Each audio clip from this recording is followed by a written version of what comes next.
There are scientific ideas that were never disproven, only abandoned. Across the 20th century, researchers proposed theories that brushed against the edges of reality.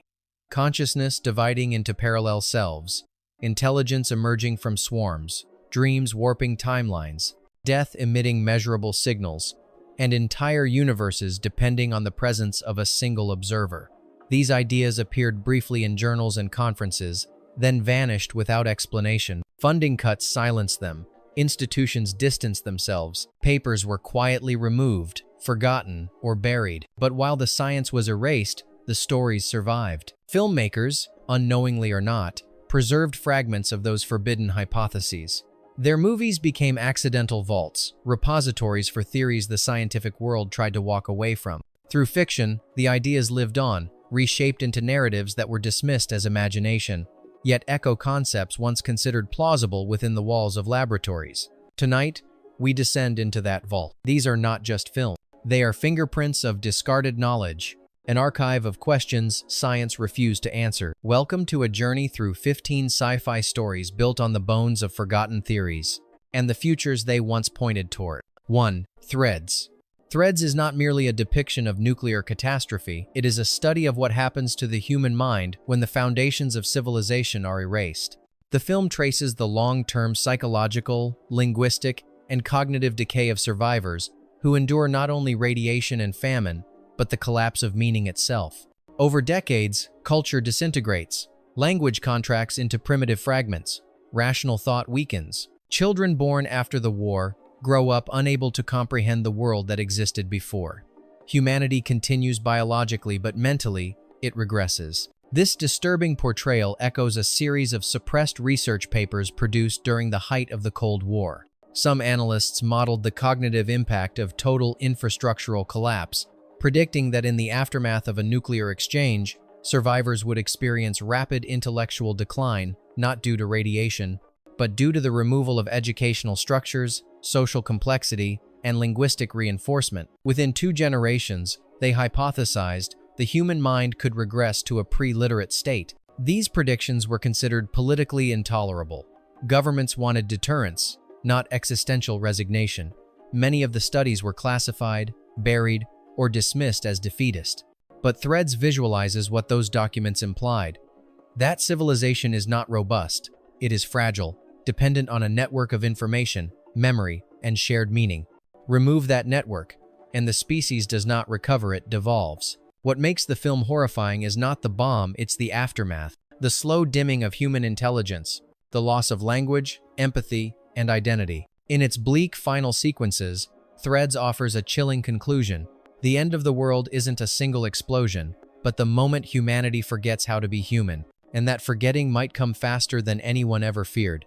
2. The Lathe of Heaven.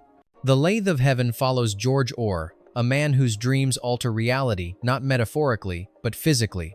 Each time he falls asleep, the world reshapes itself according to the content of his subconscious.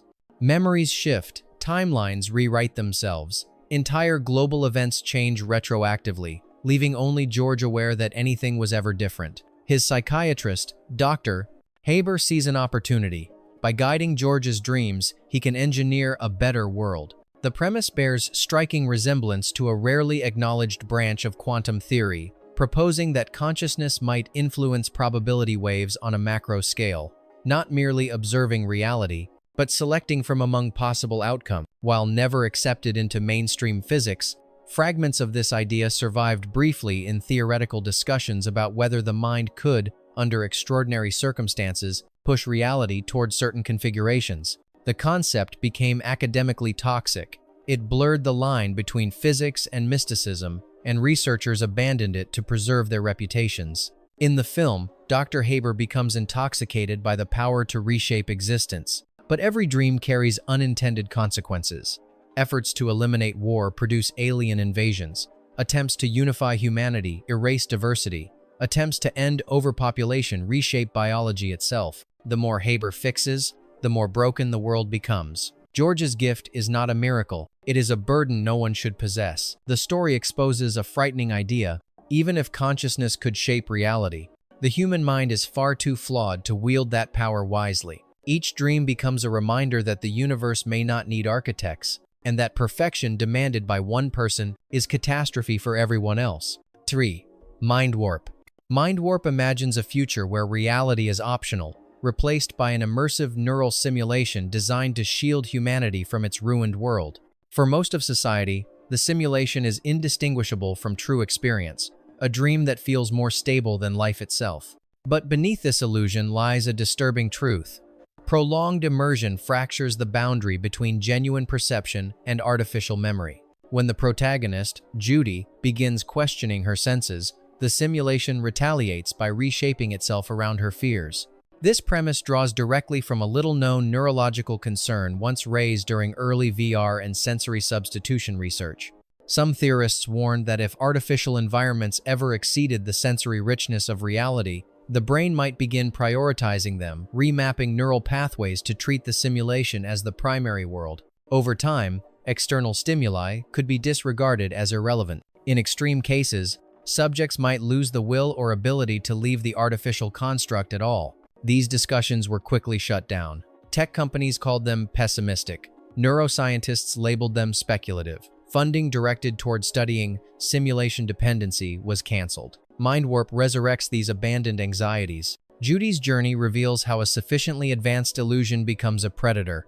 It adapts, entraps, and manipulates its users by providing exactly what their brains crave. The simulation doesn't enslave people through force. It enslaves them by being preferable to the truth. Meanwhile, the few who live outside the system exist in a nightmarish wasteland, their minds warped by deprivation. The film challenges a foundational assumption. What if the danger isn't losing reality, but choosing the dream instead? If the mind attaches itself to the world it prefers, then the final prison may not be technological at all. It may be psychological. 4. The asphyx. The asphyx presents one of the strangest intersections between Victorian science and supernatural lore. Dr. Cunningham, through a series of experiments, becomes convinced that a mysterious entity, the asphyx, appears at the exact moment a person is about to die. Unlike a ghost or demon, the asphyx behaves like a natural organism responding to a biological event. By capturing this entity, he believes he can interrupt the death process entirely, granting immortality to the subject. Bizarre as it sounds, the film echoes a real and short-lived scientific curiosity from the late 19th and early 20th centuries, attempts to detect death emissions.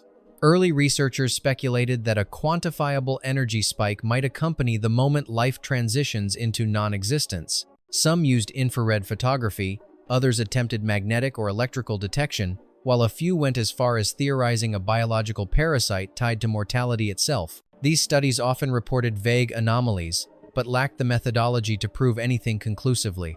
Within a few decades, the entire subject vanished from scientific legitimacy. Funding evaporated, research was dismissed as pseudoscience, and surviving documents were quietly archived. But the questions lingered. Is death a process, a signal, or a presence? The film dramatizes these forgotten theories with unnerving focus. Cunningham's experiments do not deny science. They apply it to something science was unwilling to categorize. When he traps the asphyx using a beam of concentrated light, the implication is chilling.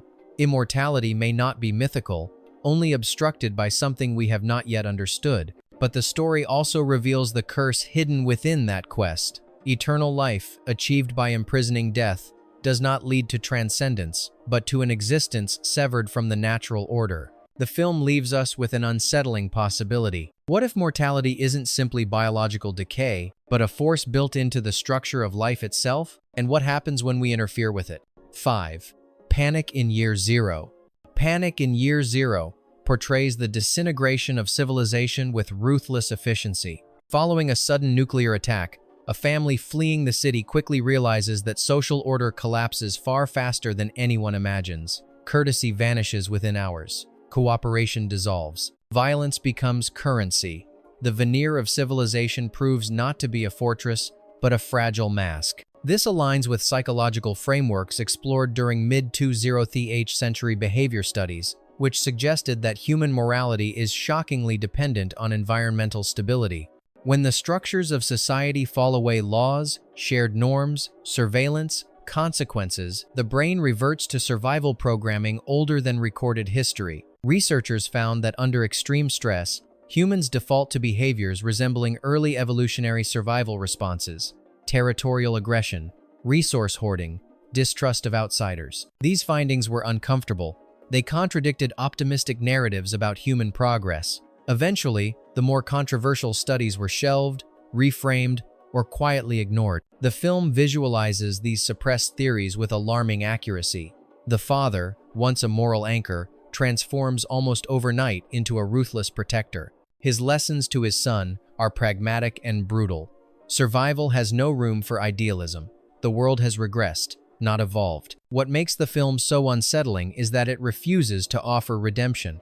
It suggests that our civilized behavior is not our natural state. It is a performance sustained only when conditions allow. Remove the stage, and the actor disappears. Underneath the modern human lies something older, sharper, and far less comforting, a creature that has never truly gone extinct, only dormant. And the moment crisis arrives, it wakes. 6. Quintet. Quintet imagines a world frozen in an endless winter, an extinction-level event that has driven humanity to its final, suffocating stage.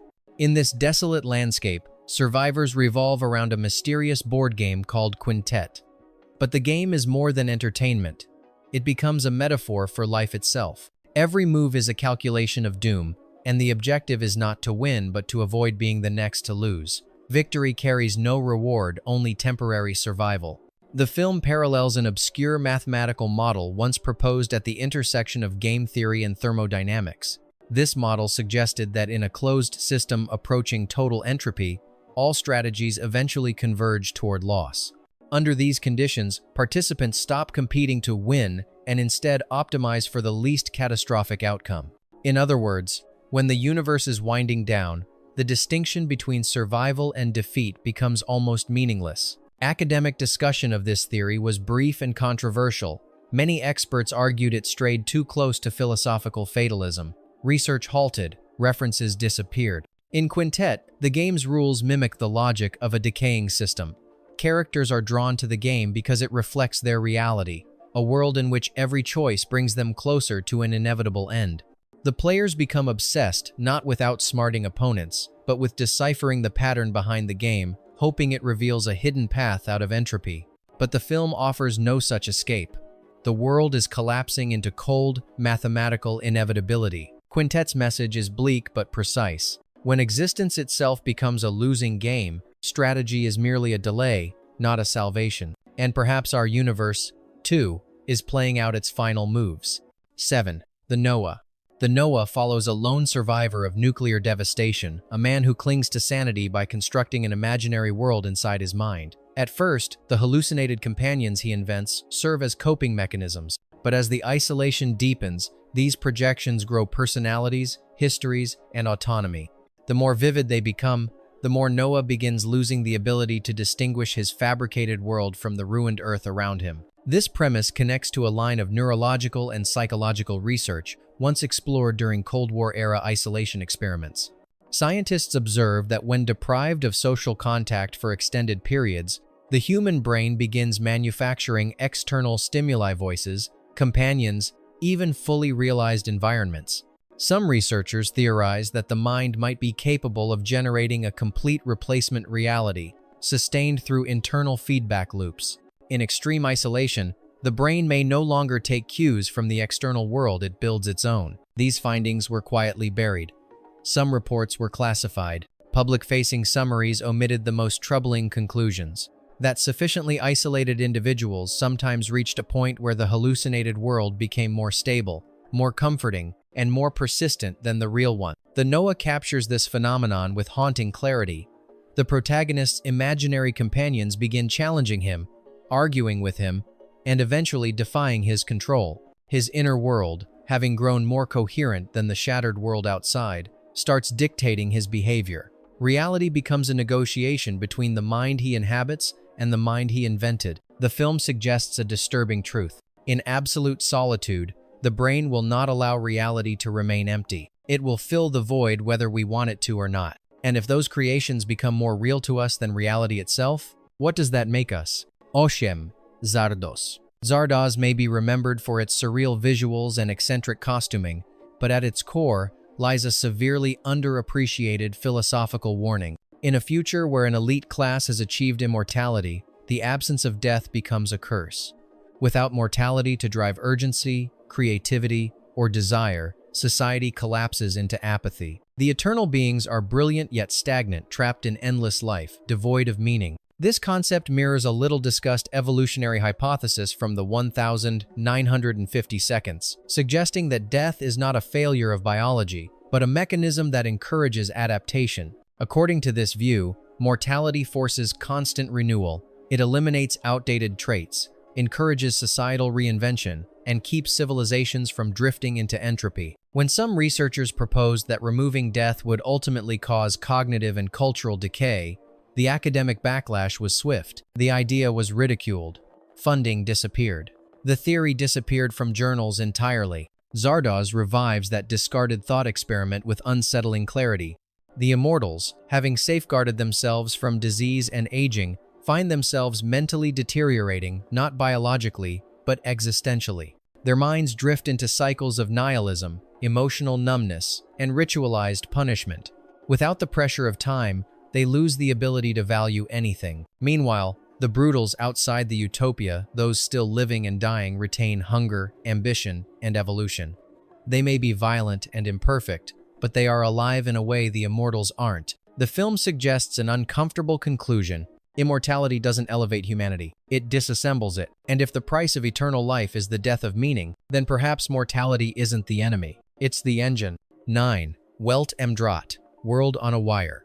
Before The Matrix, before modern simulation theory captured popular imagination, Welt em Draht posed a question most scientists hesitated to confront. What if the world we inhabit is merely one layer of a vast computational hierarchy? The protagonist, Fred Stiller, uncovers a secret buried inside a research simulation digital entities exhibiting independent will and awareness. But as he digs deeper, he realizes something more terrifying. His own world displays the same glitches, the same inconsistencies, the same artificial seams. This directly parallels a fringe strand of cybernetic research from the early 1970 seconds, proposing that if a simulated world reaches sufficient complexity, it may begin to spawn emergent intelligences that cannot differentiate themselves from biological consciousness. Some theorists suggested that such simulations, once started, could produce recursive layers simulations within simulations, each unaware of the level above. These ideas were dismissed as metaphysical nonsense. Funding evaporated. The papers disappeared from academic circulation. Yet today, with modern computational models, digital agents, and AI self-modification, the arguments feel disturbingly prophetic. In the film, Stiller's reality begins to collapse around him.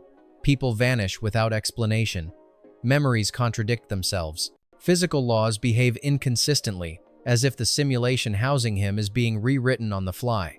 The human authority figures attempting to maintain order seem less like scientists and more like system administrators, caretakers of a fragile construct. What makes Welt em Draht so unsettling is not its premise, but its restraint. It depicts a simulation not as a neon dystopia, but as a mundane, bureaucratic machine.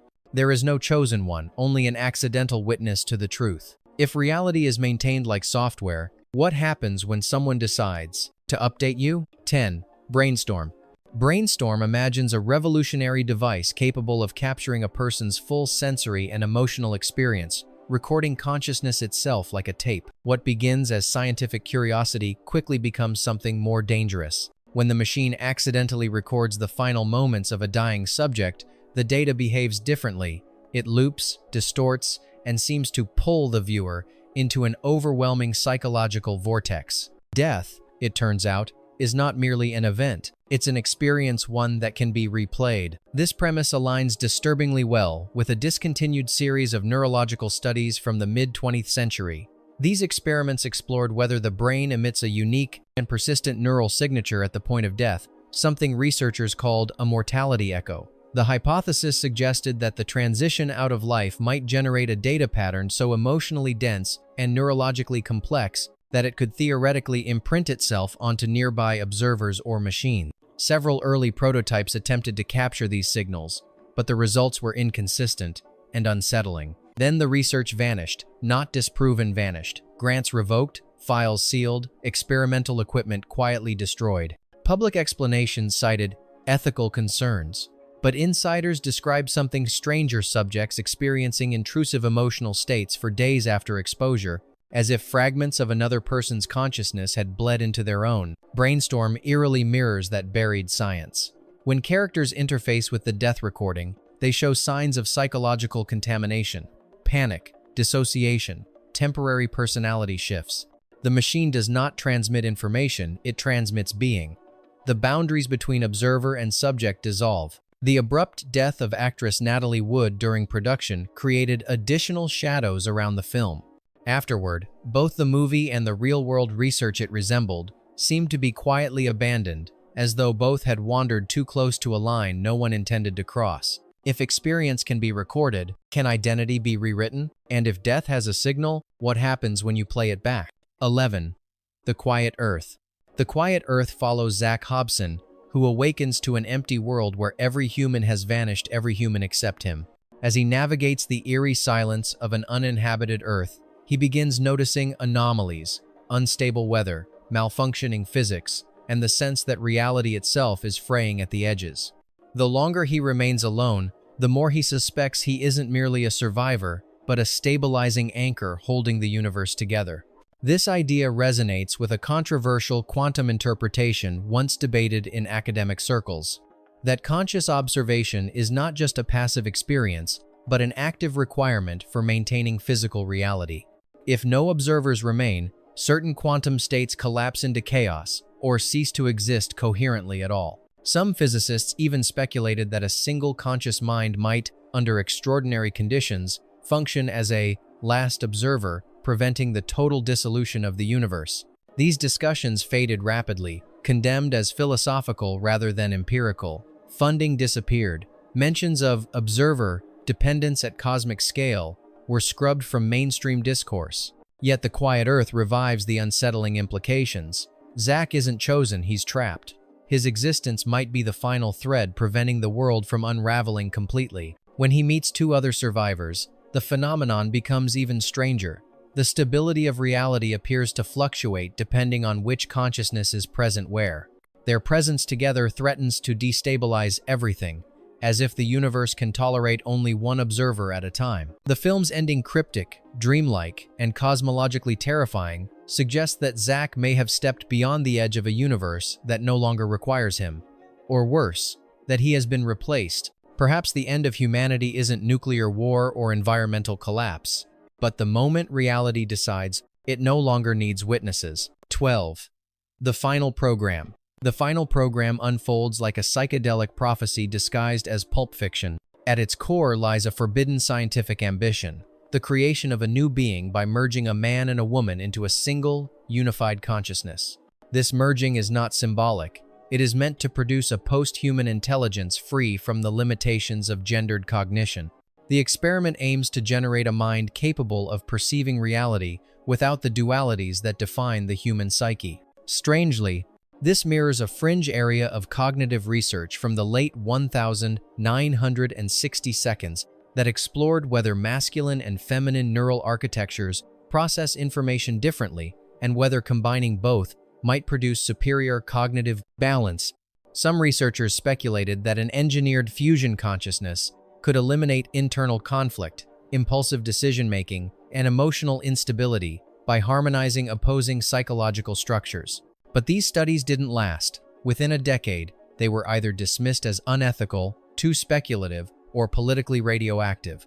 Their disappearance from public scientific discourse was swift and absolute. Any discussion of merged cognition became taboo, associated with pseudoscience or ideological extremism.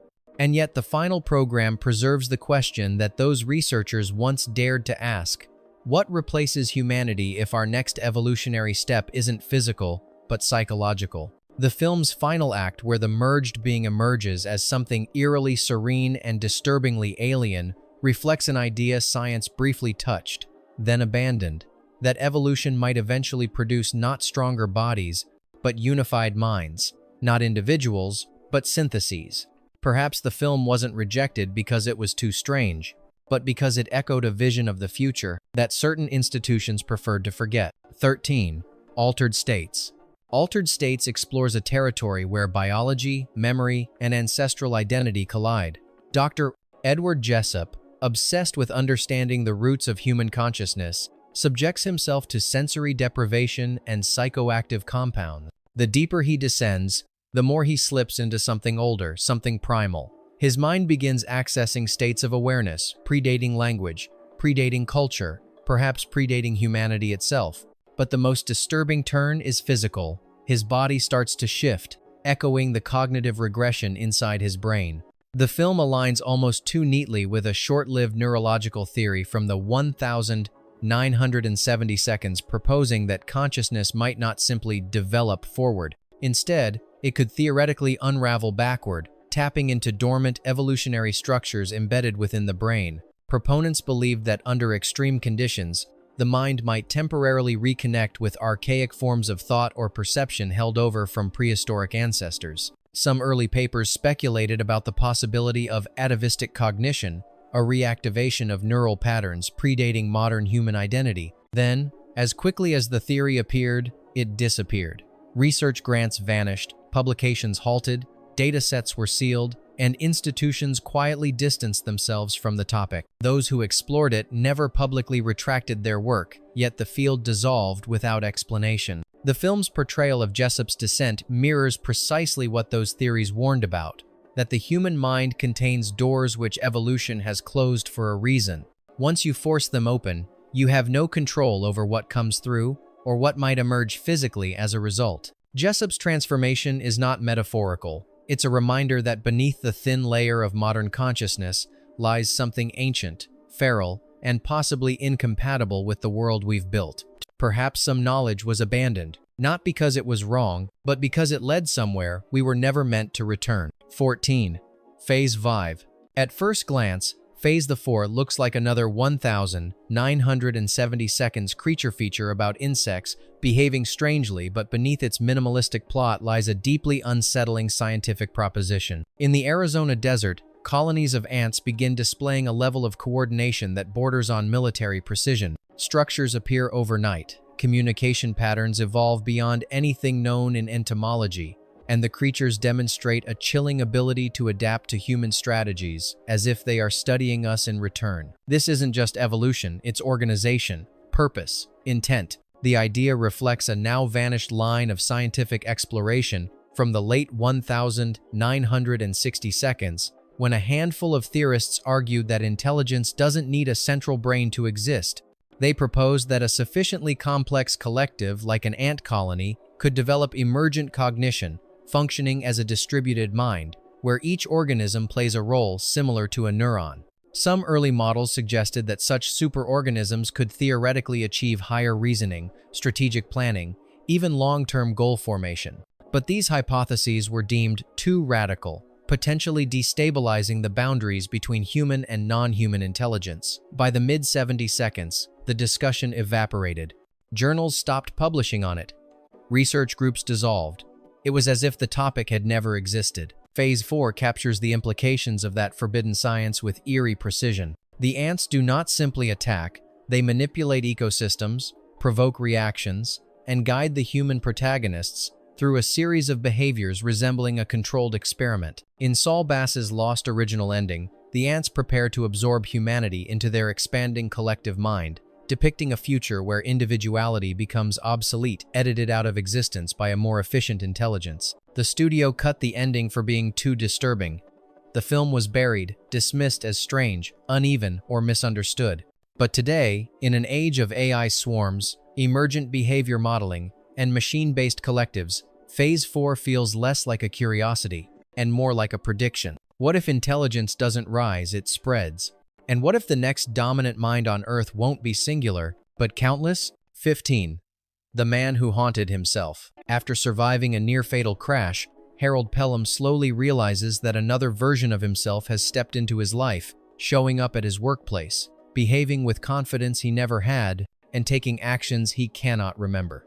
The film echoes an obscure psychological idea once explored in neurological research, that a person's consciousness might fracture under extreme trauma, splitting into simultaneously functioning identities rather than simply dissociating. For a short period, these studies suggested that the mind could generate a parallel self capable of operating independently. Then, just as quickly, all references to this line of inquiry disappeared from academic archives. Though largely overlooked at release, the film preserves the unsettling essence of that abandoned theory.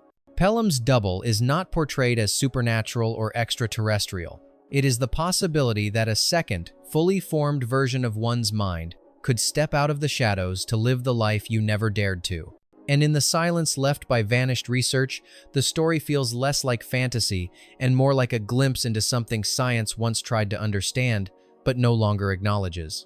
Bonus: Overdrawn at the Memory Bank. At first glance, Overdrawn at the Memory Bank appears whimsical, a quirky sci-fi tale about a man whose consciousness is uploaded into a digital system after a bureaucratic error. But beneath its odd exterior lies an unexpectedly forward-thinking examination of digital identity. When Aram Fingal's mind enters the network, he discovers something unsettling. The system can edit him. Not his memories, not his choices, his personality, impulses, emotional responses, the architecture of his consciousness itself. This concept resonates with one of the earliest, least discussed concerns raised by computer scientists, exploring mind uploading theory in the 1970 seconds and early 80 seconds. Several researchers proposed that if consciousness were ever transferred into a computational medium, the host system would inevitably exert influence on the uploaded mind.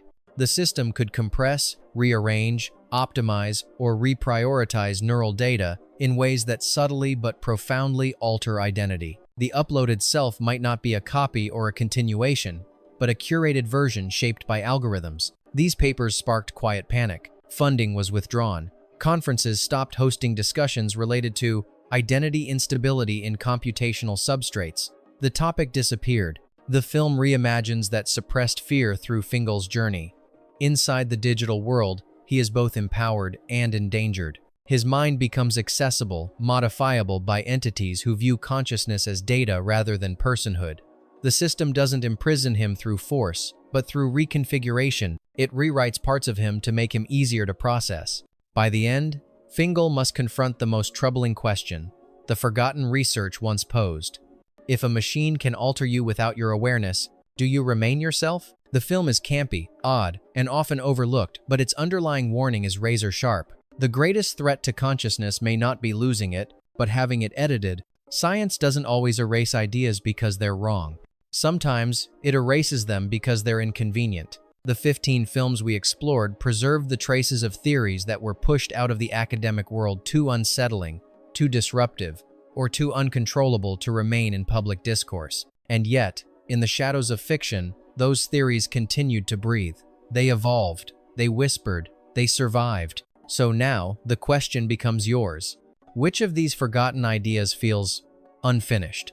Which theory seems less like fiction and more like something we were never meant to explore? Tell us which film struck you hardest and why. Your insight might be the next clue in uncovering the truth behind the forgotten science hidden in plain sight. Until next time, stay curious, stay critical, and remember, some realities aren't discovered, they're remembered.